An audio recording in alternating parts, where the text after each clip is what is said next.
ఖురాన్ను సరైన పద్ధతిలో అర్థం చేసుకోవడానికి పండితులు 4 రకాలంటే ఖురాన్ ద్వారా ఖురాన్ని అర్థం చేసుకోవచ్చు, సున్నత్ అంటే హదీసుల ద్వారా ఖురాన్ని అర్థం చేసుకోవచ్చు, సహాబాల యొక్క వివరణ ద్వారా ఖురాన్ని అర్థం చేసుకోవచ్చు, 4వది తఫ్సీర్ యొక్క వ్యాఖ్యానాల ద్వారా ఖురాన్ని అర్థం చేసుకోవచ్చు.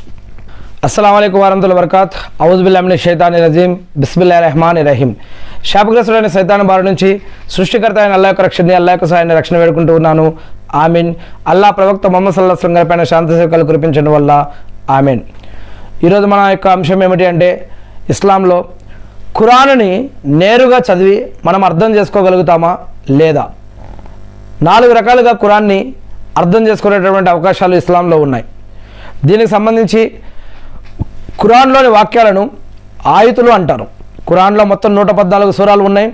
ఇది 23 సంవత్సరాల పాటు వహీ రూపంలో జిబ్రీల్ లేదా గాబ్రియల్ అనే దైవదూత ద్వారా సమయం సందర్భం బట్టి ప్రవక్త ముహమ్మద్ సల్లల్లాహు అలైహి వసల్లం గారి పైన అల్లాహ్ వద్ద నుంచి 23 సంవత్సరాల పాటు వహీ రూపంలో లోహే మహఫూజ్ అనే గ్రంథం నుంచి ఇది అవతరించబడింది. మరి 114 సూరాలు ఉన్నాయి. 30 భాగాలుగా విభజించడం జరిగింది. 6236 వాక్యాలు దీంట్లో ఉన్నాయి. మరి దీన్ని మనం చదవటం సాధ్యమా కాదా అంటే సాధ్యమే. ఈరోజు ఇది అసలు రూపం ఒరిజినల్ అరబ్బీ భాషలో ఉంది. ఈనాడు మనకి ప్రపంచంలో మనకి అనేక రకాల భాషల్లో దీని యొక్క తర్జుమా లేదా మీనింగ్ అనేది ట్రాన్స్లేట్ చేయడం జరిగింది. మరి ఈ యొక్క ఖురాన్లో వాక్యాలను 4 రకాలుగా అర్థం చేసుకునే అవకాశాలు ఉన్నాయని ఇస్లామిక్ పండితులు చెప్తూ ఉన్నారు. వాటి యొక్క అర్థం మరియు స్పష్టత ఆధారంగా ప్రధానంగా 2 రకాలుగా విభజించడం జరిగింది. దీని గురించి ఖురాన్లో సూరా అలీ ఇమ్రాన్లో స్పష్టంగా చెప్పడం జరిగింది. ఖురాన్లో సూరా అలీ ఇమ్రాన్లో 3వ అధ్యాయం 7వ వాక్యంలో మీరు చూడవచ్చు.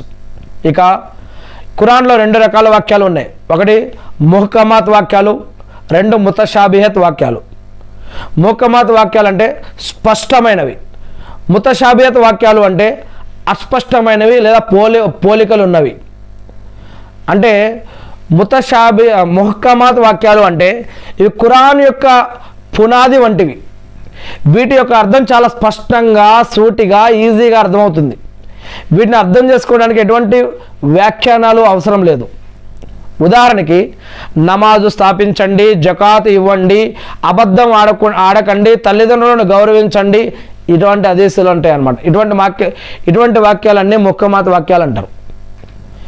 అంతేకాకుండా వీటిల్లో చట్టాలు, న్యాయం, ధర్మం, హద్దులు, నైతిక విలువలు వీటి గురించి తెలియజేస్తూ ఉంటుంది. ఇంకా కొన్ని వాక్యాలు ఉన్నాయి, వాటిని ముతషాబిహత్ వాక్యాలు అంటారు.